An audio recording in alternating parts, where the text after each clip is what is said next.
I just finished a really great session on something that has sadly become a North American cultural norm. And that's that feeling of being overwhelmed. You probably have had times where you felt overwhelmed. I know that I certainly have. And I think that when I talk to a lot of people, they have that periods of time in their life, and sometimes it's for extended periods of time, where there really is that sense of overwhelm. You know, it just seems like there's so much to do, so many things that you're thinking about that that you really want to get accomplished. Now, I shot a video a little while back, and we talked a little bit about that whole sense of overwhelm and some things that we could take and do about that. But I thought, you know, it's an important enough subject. I actually thought a number of things. But firstly, it's an important enough subject. I thought, let's go back and let's revisit that question of overwhelm. A psychologist will tell you that overwhelm is having the sense of having a lot to do and not having criteria in which to decide what it is you should be doing. So think of that. That's kind of interesting. A sense of overwhelm comes on us when we feel we have a lot of things that we want or need to get done. We feel that we need to get done, but we don't have a criteria to use to decide what it is we should be doing and when. So here's a few little tips that I've found to be really useful in dealing with that, and that came up in the session that we were doing today. So first thing is, hey, you know what, if you haven't done it already, get those things out of your head, get them down onto a to-do list. That's gonna be probably one of the most important things. If you haven't got them out of your head already, get them out of your head, get them down onto a to-do list. And then, that's not enough. Write them down on a piece of paper, but then go through that list, however long it is. It can be 10, 15 things. It might be 100 things. I know some people that have got hundreds of things that they carry around in their head or on a to-do list. But once they're on that to-do list, I want you to take and establish some order to those things. And the order really can be however you want to break it up. But here's a suggestion from me. Think of these 7 different areas in your life that you may want to think about the things that you need to do. One of them is going to be family or relationships. And so think of that as a category. Family or relationships. Another one is your health.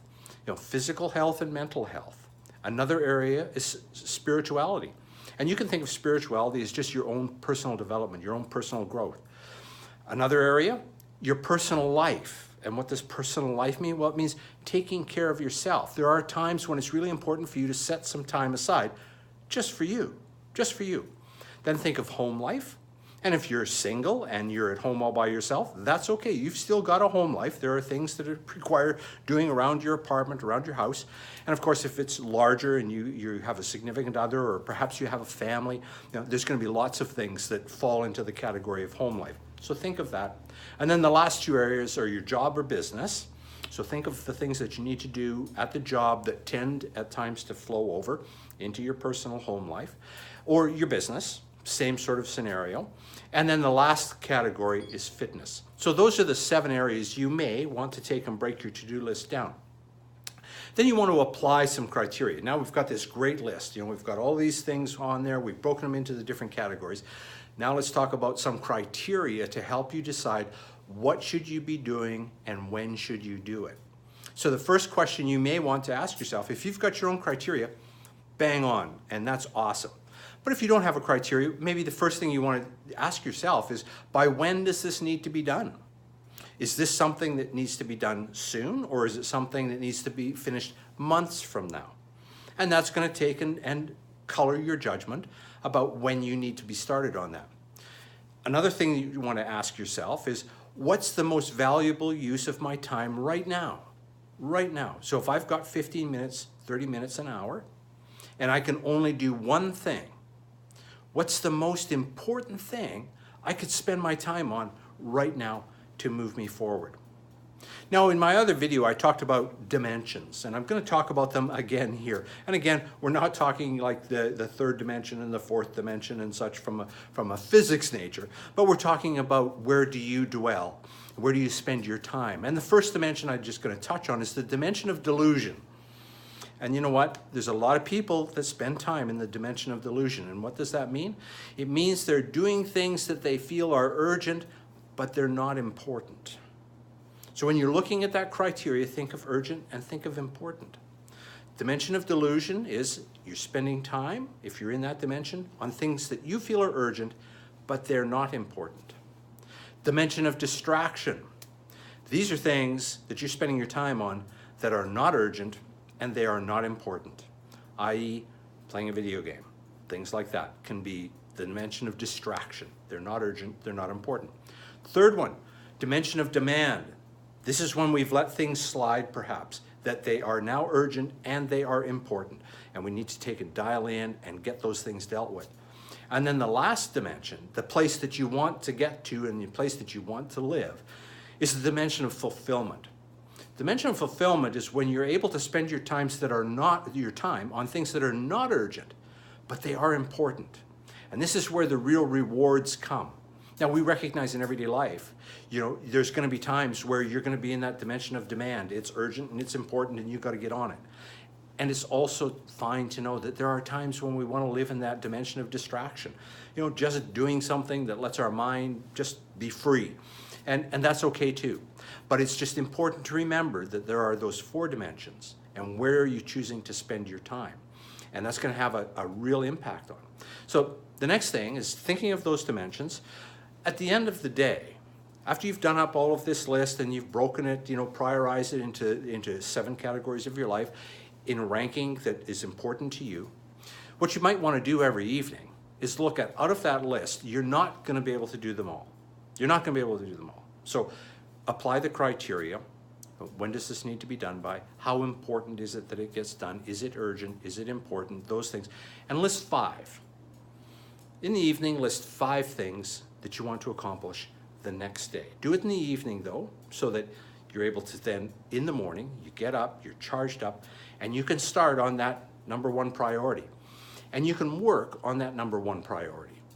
Now, another important aspect that I want to put on here is that as important as having those 5 priorities, that list all done, you also want to have a schedule. You want to have a schedule. And you want to take and let yourself know how much time are you going to set aside to take and do things. It may be really important that whatever task you've put as number 1 or whatever task you've put as number 2, may be really important that you're working on that. But I certainly realize, and remind yourself that you've got all of those other categories of your life. You have all of those other things that you want to be participating in. So give yourself permission to say for the next 15, 20 minutes, for the next half hour, maybe it's the next hour, that this is where my attention and my willpower, my mind power, whatever you want to say, this is where my attention is going to be focused for that next 20, 30 minutes, 45 minutes, hour, whatever you've got. And at the end of it, give yourself a hug, give yourself a pat on the back, job well done, close it up, move on to the next thing. Don't feel that you have to bring each thing to absolute conclusion before you can move on to the next. Because some things in life, some things that hit our to-do list are longer than what a day or an evening is going to allow you to take and fulfill. So there you go. Create your to-do list, break it into those 7 categories in life. Those are my suggestion in categories. You may have some of your own, but break it down into the various categories of your life.